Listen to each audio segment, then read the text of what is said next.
So it seems a YouTuber was able to get an early copy of Saints Row Third Remastered and has been streaming gameplay of it for the last few days.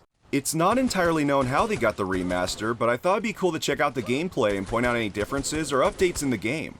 Credit for the gameplay goes to the YouTuber Beans Gams. Check out their channel to see over 8 hours of remastered gameplay.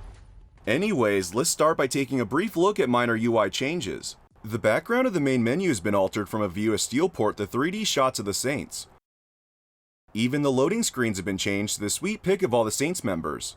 For longer loading times, the picture will fade to individual characters.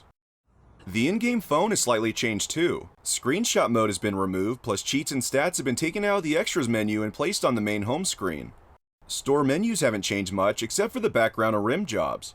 Now, this is only speculation, but from one of the social media trailers, it appears that we might be able to turn weapons in the friendly fire menu. Now let's move on to the new character models. We've already seen a few snippets of Pierce and Shaundi, but now we have a much better look at their new designs. It seems Shaundi has a closer appearance to original concept art, whereas Pierce looks entirely different. I've seen people online compare him to 50 Cent and Ronald from Dead Rising 3. Fun fact, Eris F. Kitchen, the voice of Pierce, also did the voice recordings for Ronald. The government is killing off the survivors that they find. They're not saving them. Josh Burke has had a decent upgrade, resembling his look from the Power trailer, and also sort of looks like Ashton Kutcher. Here we have Gat, and to be honest, I'm not a big fan of his new design. I don't know, his chin seems a bit off, and he doesn't really embody the Gat from the past. Ironically, I think the face of the Johnny Tag Brute appears more in line with his character. Later on in the stream, we see the DeWinter sisters, and I must say, they look pretty good. I think they're one of the more polished models in the remaster. Philippe Loren has had some big changes. I think Sparrosoft took inspiration from his voice actor, Jock Henneke. There's Matt. Not much to say about his new appearance. And there's Killbane. I'll be curious to see what he looks like unmasked. Let's move on to the new Saints members. Oleg looks alright. Like Shaundi, it appears they went with a closer design to his concept art. As for Zemos, my god, time has not been kind to this man. Why you gotta put that image in my head, bro? There's not much to say about Kinsey. Looks like they played around with her hair a bit and gave her some cleavage. Oh my. And Angel looks quite different. As for Stag, Cyrus's face and armor has been completely updated, but Kia looks basically the same. Monica Hughes appears to be a lot younger. Quite the contrast to her appearance in Saints Row 2. On to weapons, a handful have been drastically changed. The Annihilator, for example, resembles an RPG from Saints Row 1 and 2 rather than its futuristic design. The 45 Shepherd now has a metallic aesthetic and quite a bit more detail. Other weapons like the K8 Krukov have a very similar model to their original, which I'm kinda bummed about.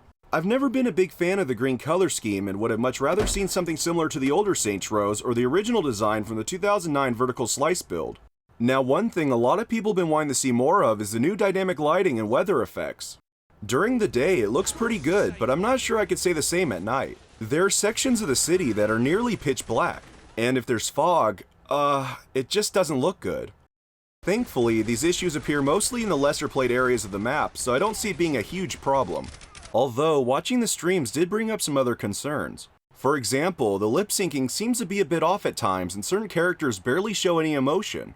Those responsible for this act of terror will be found and held accountable. It's as if the new models weren't properly rigged to the old skeletons. There were also quite a few bugs. Most were barely noticeable, but then you had some glitches that were completely distracting. My favorite bug, though, has to be the boss constantly screaming during trailblazing.